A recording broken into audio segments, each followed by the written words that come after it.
السلام علیکم۔ کیسے ہیں آپ سب؟ آج فیس بک میں نے کھولی تو وہاں پر مجھے ایک بھائی ہیں ہاشم رضا، ان کی پوسٹ شیئر کی ہوئی نظر آئی کافی ساری۔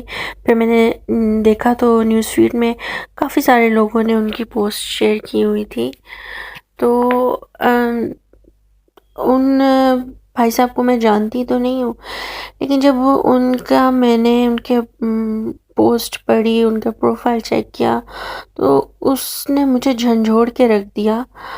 وہ بھائی جو ہیں ہاشم رضا کینسر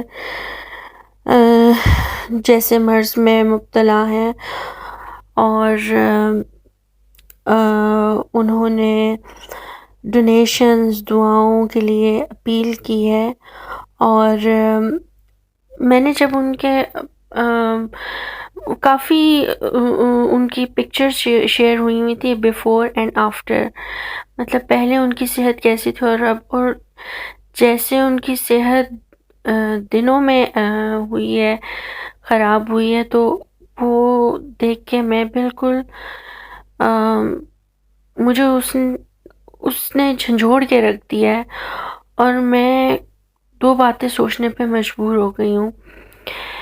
پہلی بات تو ہے کہ ہم کتنے ناشکر ہیں۔ میں اپنی بات کر لوں سب سے پہلے کہ ہم چھوٹی چھوٹی باتوں پہ اپسیٹ ہو جاتے ہیں۔ وہ صحت کتنی بڑی نعمت ہے جس کو ہم بالکل کسی زمرے میں ہی نہیں لاتے، کہ اتنی بڑی نعمت ہے کہ اگر ہمارے پاس صحت ہے تو ہم سب کچھ کر سکتے ہیں، اور صحت نہیں ہے تو ہم دوسرے انسانوں کے بھی محتاج ہو کر رہ جاتے ہیں۔ تو ہم کتنی بار دن میں شکر ادا کر لیتے ہیں صحت کے لیے۔ اور دوسری بات جو میرے ذہن میں وہ آئی کہ کیا انسان کی اوقات ہے اور حیثیت ہے، کتنی بھی ہم اچیومنٹس کر لیں، کچھ بھی کر لیں، اور جتنا بھی ہم دنیا کی رنگینیوں اور ان کو سمیٹ لیں، کچھ پتہ نہیں چلتا وقت بدلتے۔ ابھی ہمیں لگتا ہے کہ پتہ نہیں ہم نے کتنے برس جینا ہے، ہم شاید بوڑھے ہو کر ہی مریں گے، لیکن کچھ پتہ نہیں ہے ابھی ہم زندہ ہیں، کل ہم ہو نہ ہو۔ تو ہمیشہ ہمیں اپنی موت کے لیے تیار رہنا چاہیے، اور ہمیشہ کسی نہ کسی اچھے کام میں، نیکی کے کام میں مشغول رہنا چاہیے۔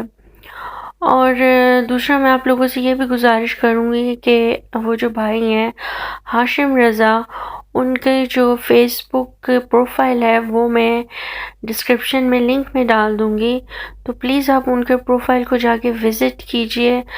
اگر آپ ڈونیٹ کر سکتے ہیں تو ڈونیٹ کریں، اگر آپ ابراڈ رہتے ہیں تو وہاں پہ گو فنڈ می پیج ہے، وہاں بھی آپ ڈونیٹ کر سکتے ہیں۔ اگر آپ یہ نہیں کر سکتے تو آپ دعا ضرور کیجئے، اپنے لیے بھی اور ان کے لیے تو اسپیشلی ضرور، کیونکہ میں ان کو نہیں جانتی۔ میں یہ تو بس میں نے نیوز فیڈ کھولا اور کافی ساری اس طرح سے پوسٹ دیکھنے کو ان سے ریلیٹڈ مل گئی، اور پھر میں نے ان کی شیئر بھی کی، اور پھر میں نے سوچا کیوں نہ میں اس پہ بات بھی کروں۔ تو جب ہم کسی کے لیے دعا کرتے ہیں تو ہمیں نہیں معلوم کل کو کوئی ہمارے لیے بھی دعا کرے گا، اور ہمیں چاہیے کہ ہم دوسروں کے لیے آسانیاں پیدا کریں۔ اور آسانیاں ضروری نہیں ہے کہ ہم پیسے ہی کسی کو دے کر آسانیاں پیدا کریں۔ آسانی پیدا کرنے کا یہ مطلب نہیں ہوتا کہ بس ہم نے کسی کو پیسے دیے تو ہم اس کے لیے آسانی پیدا کر رہے ہیں۔ آسانی آپ کسی کے لیے دعا کر کے بھی پیدا کر سکتے ہیں، کہیں پر خاموش رہ کے بھی، جہاں آپ کو لگتا ہے کہ آپ کے بات کرنے سے ہو سکتا ہے کہ سچ تو ثابت ہو سکتا ہے، کوئی ایسا فتنہ پیدا ہو جائے یا فساد پیدا ہو جائے، وہاں خاموش رہ کے بھی آپ آسانی پیدا کر سکتے ہیں۔ کہیں پر آپ کی کوئی کام کریں، آپ کی باری پہلے آتی ہو اور آپ اپنی باری دوسرے نمبر پہ لے جائیں، کیونکہ ہو سکتا ہے جو آپ سے پیچھے ہو قطار میں اس کو آپ سے زیادہ اشد ضرورت فیل ہو رہی ہو، تو اس طرح بھی آپ آسانی پیدا کر سکتے ہیں۔ تو بہت ساری چیزیں جن میں ہم آسانیاں پیدا کر سکتے ہیں لوگوں کے لیے، اور پھر اس کا اجر جو ہے ہمیں اللہ تعالیٰ دیتا ہے۔ اللہ تعالیٰ ہمیں کہاں کہاں سے ہمارے راستے آسان کر دیتا ہے، ہمیں معلوم بھی نہیں ہوتا۔ تو بس ان بھائی صاحب کی پوسٹ دیکھ کے میں کافی مجھے جو ہے اپنا میں محاسبہ کرنے پہ مجبور ہو گئی کہ میں کہاں سٹینڈ کرتی ہوں، اور میں کتنا اللہ تعالیٰ کا شکر ادا کرتی ہوں، اور جو نعمتیں ہیں جن کو ہم کھاتے میں ہی نہیں لاتے، جن کو ہم سوچتے ہی نہیں ہیں کہ یہ بھی کتنی بڑی بڑی نعمتیں ہیں، صحت کا ہونا. تو بس اللہ تعالیٰ ہمیں شکر ادا کرنے کی توفیق دے، اور ہمیں آخرت اور اپنی موت کو یاد کرنے کی توفیق دے. ہمیں اللہ تعالیٰ ان دنیا کی رنگینیوں میں کھونے سے بچائے، ہمارے دلوں سے مال کی محبت کو نکالے.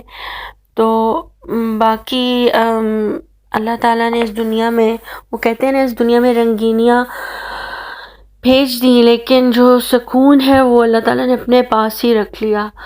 تو سکون جو ہے بے شک روح کو اللہ کے ذکر سے ہی ملتا ہے.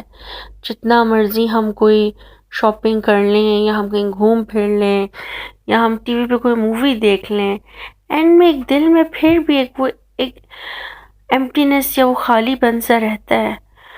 تو بے شک سکون صرف اللہ کے ذکر سے ہی ملتا ہے، کیونکہ سکون اللہ تعالیٰ نے وہاں ہی رکھ لیا ہے.